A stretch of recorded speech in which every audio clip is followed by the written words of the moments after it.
नमस्कार दोस्तों, आज की कहानी भारत के इतिहास के उस महान अध्याय की है जिसने आजाद भारत के लोकतंत्र की नींव रखी। यह कहानी है भारतीय संविधान के निर्माण की और इस कहानी के केंद्र में है डॉक्टर भीमराव रामजी अम्बेडकर। लेकिन दोस्तों, संविधान किसी एक दिन में नहीं बना था। इसके पीछे वर्षों की बहस, विचार विमर्श, समितियों की मेहनत और हजारों संशोधनों की प्रक्रिया थी।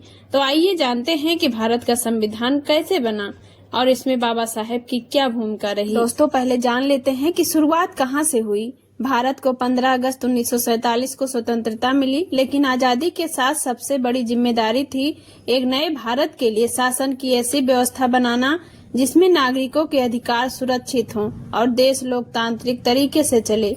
उसी उद्देश्य से संविधान सभा ने भारत के संविधान निर्माण का कार्य शुरू किया। संविधान सभा की पहली बैठक 9 दिसंबर 1946 को हुई। बाद में 29 अगस्त 1947 को संविधान सभा ने ड्राफ्टिंग कमेटी यानी प्रारूप समिति का गठन किया। इस समिति के अध्यक्ष बनाए गए डॉक्टर भीमराव अम्बेडकर। यह बाबा साहेब के जीवन का एक ऐतिहासिक क्षण था। जिस क्षण ने अपने जीवन में सामाजिक भेदभाव का सामना किया था, अब उसी व्यक्ति को भारत के भविष्य के शासन की रूपरेखा तैयार करने वाली महत्वपूर्ण समिति का नेतृत्व करने की जिम्मेदारी मिली। बाबा साहेब की भूमिका क्या थी, आइए जानते हैं। ये समझना बहुत जरूरी है कि बाबा साहेब अकेले संविधान बनाने वाले व्यक्ति नहीं थे। संविधान सभा में अनेक नेता और सदस्य थे। कई समितियों ने अलग अलग विषयों पर काम किया, कई सदस्यों ने सुझाव दिए, बहस हुई, संशोधन पेश किए गए और इन सब के आधार पर संविधान तैयार हुआ। लेकिन ड्राफ्टिंग कमेटी के अध्यक्ष के रूप में बाबा साहेब की भूमिका अत्यंत महत्वपूर्ण थी। उन्होंने विभिन्न समितियों और सदस्यों से प्राप्त सामग्री को कानूनी और संवैधानिक भाषा में व्यवस्थित करने के काम में नेतृत्व किया। उनकी कानून और अर्थशास्त्र की गहरी समझ ने इस काम में महत्वपूर्ण योगदान दिया। बाबा साहेब केवल शासन की व्यवस्था नहीं बनाना चाहते थे, उनके लिए संविधान का एक महत्वपूर्ण उद्देश्य था हर नागरिक के अधिकारों की रक्षा। वो जानते थे कि अगर कानून के सामने नागरिकों की समानता सुनिश्चित नहीं होगी तो लोकतंत्र अधूरा रह जाएगा। इसीलिए संविधान में समानता, स्वतंत्रता और न्याय जैसे मूल्यों को विशेष महत्व दिया गया। अनुच्छेद 14 कानून के समक्ष समानता की बात करता है।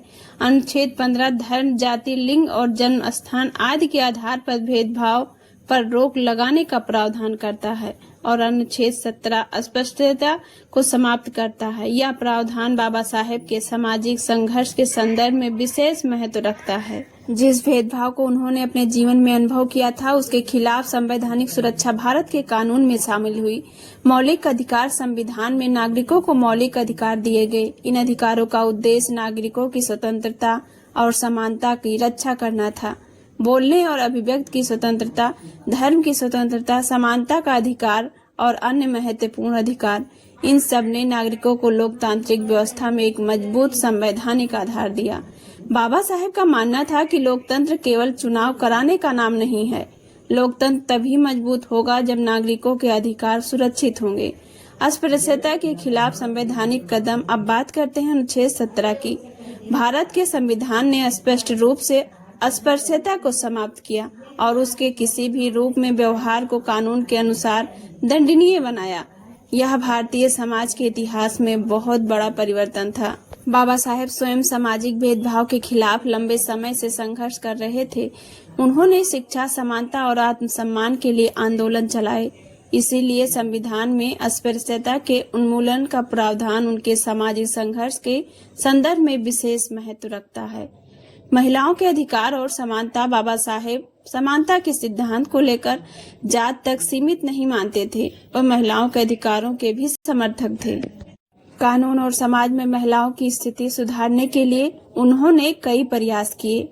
बाद में कानून मंत्री के रूप में उन्होंने हिंदू कोड बिल के माध्यम से महिलाओं के अधिकारों में सुधार की दिशा में महत्वपूर्ण प्रयास किया। हालांकि उस समय इस मुद्दे पर व्यापक राजनीतिक और सामाजिक मतभेद थे और बिल अपने मूल रूप से तत्काल पारित नहीं हो सकता। यह प्रसंग भी दिखाता है कि बाबा साहेब सामाजिक सुधार को केवल संविधान तक सीमित नहीं देखते थे। तो भारतीय संविधान 1-2 महीने में तैयार नहीं हुआ था। संविधान सभा ने लगभग 2 वर्ष 11 महीने 18 दिन का काम किया। इस दौरान संविधान के विभिन्न प्रावधानों पर लंबी बहस हुई। हजारों संशोधन प्रस्ताव सामने आए। हर महत्वपूर्ण विषय पर चर्चा की गई। भारत की विशाल विविधता को ध्यान में रखते हुए एक ऐसी व्यवस्था बनाने की कोशिश की गई जो पूरे देश पर लागू हो सके। 26 नवंबर 1949 ऐतिहासिक दिन, आखिर वह दिन आया कैसे? 26 नवंबर 1949 इस दिन संविधान सभा ने भारतीय संविधान को अपनाया। इसी कारण हर साल 26 नवंबर को भारत में संविधान दिवस मनाया जाता है। लेकिन संविधान तुरंत पूरी तरह लागू नहीं हुआ। इसके कुछ प्रावधान उसी समय लागू हुए, जबकि संविधान का अधिकांश भाग 26 जनवरी 1950 से लागू हुआ और इसी दिन भारत एक गणराज्य बना। इसीलिए 26 जनवरी को हम गणतंत्र दिवस के रूप में मनाते हैं। संविधान सभा में बाबा साहेब के अंतिम भाषणों में से एक बहुत महत्वपूर्ण था। 26 नवंबर 1949 को उन्होंने संविधान सभा को संबोधित किया। उन्होंने लोकतंत्र की सफलता के लिए केवल संविधान को पर्याप्त नहीं माना, उन्होंने लोकतांत्रिक मूल्यों और संवैधानिक तरीकों के महत्व पर जोर दिया। उन्होंने चेतावनी दी कि राजनीतिक लोकतंत्र को सामाजिक लोकतंत्र का आधार भी चाहिए, यानी केवल वोट देने का अधिकार पर्याप्त नहीं है। समाज में स्वतंत्रता, समानता और बंधुत्व की भावना भी होनी चाहिए। यह विचार बाबा साहेब के पूरे सामाजिक दर्शन को समझने के लिए बहुत महत्वपूर्ण है। अब एक सवाल अक्सर पूछा जाता है, क्या भारतीय संविधान केवल बाबा साहेब ने बनाया था? इसका सही जवाब है नहीं। भारतीय संविधान संविधान सभा ने बनाया। इसमें अनेक सदस्यों, समितियां, विशेषज्ञों और नेताओं का योगदान था। पंडित जवाहरलाल नेहरू, सरदार वल्लभ भाई Patel, doctor Rajendra Prasad, KM. Munshi, Alladi Krishnaswamy, Iyer, BN. Rao और अनेक अन्य लोगों की महत्वपूर्ण भूमिकाएं थीं। लेकिन ड्राफ्टिंग कमेटी के अध्यक्ष के रूप में डॉक्टर अंबेडकर ने संविधान के प्रारूप को तैयार करने और उसे अंतिम रूप देने की प्रक्रिया में केंद्रीय भूमिका निभाई। इसीलिए उन्हें भारतीय संविधान के प्रमुख शिल्पकारों में गिना जाता है।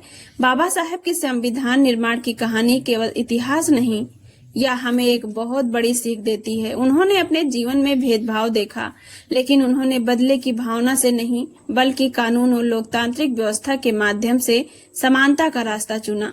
उन्होंने शिक्षा हासिल की, कानून का अध्ययन किया, समाज की समस्याओं को समझा और फिर उसी ज्ञान का इस्तेमाल भारत की लोकतांत्रिक व्यवस्था को मजबूत बनाने में किया। उनका जीवन हमें बताता है, ज्ञान हासिल करो, अपने अधिकारों को समझो, दूसरों के अधिकारों को सम्मान करो और सबसे महत्वपूर्ण बात यह, लोकतंत्र को केवल अधिकारों से नहीं, जिम्मेदारियों से भी मजबूत बनाओ। आज हम संविधान की वजह से समानता, स्वतंत्रता और न्याय जैसे मूल्यों की बात करते हैं, लेकिन संविधान को मजबूत रखना केवल सरकार या नेताओं की जिम्मेदारी नहीं है, यह हर नागरिक की जिम्मेदारी है। जब हम कानून का सम्मान करते हैं, दूसरों के अधिकारों का सम्मान करते हैं, भेदभाव से दूर रहते हैं और लोकतांत्रिक तरीकों से अपनी बात रखते हैं, तभी संविधान की भावना मजबूत होती है। दोस्तों, बाबा साहेब की कहानी हमें एक बहुत बड़ी प्रेरणा देती है। एक ऐसे व्यक्ति ने जिसने स्वयं सामाजिक भेदभाव का सामना किया, भारत की संवैधानिक व्यवस्था में समानता और अधिकारों के सिद्धांतों को मजबूत करने में महत्वपूर्ण भूमिका निभाई। कलम की ताकत बहुत बड़ी होती है, ज्ञान की ताकत बहुत बड़ी होती है और जब ज्ञान, कानून और सामाजिक न्याय एक साथ आते हैं तो इतिहास बदल सकता है। इसीलिए बाबा साहेब केवल संविधान के शिल्पकारों में से एक नहीं थे, वे उन विचारों के बड़े समर्थक थे जिन पर लोकतांत्रिक भारत खड़ा है। न्याय, स्वतंत्रता, समानता और बंधुत्व। दोस्तों, आज की वीडियो में बस इतना ही। वीडियो पसंद आया हो तो लाइक, शेयर एंड सब्सक्राइब जरूर कीजिए। जल्द मिलते हैं एक नए वीडियो के साथ। जय भीम, नमो बुद्धाय।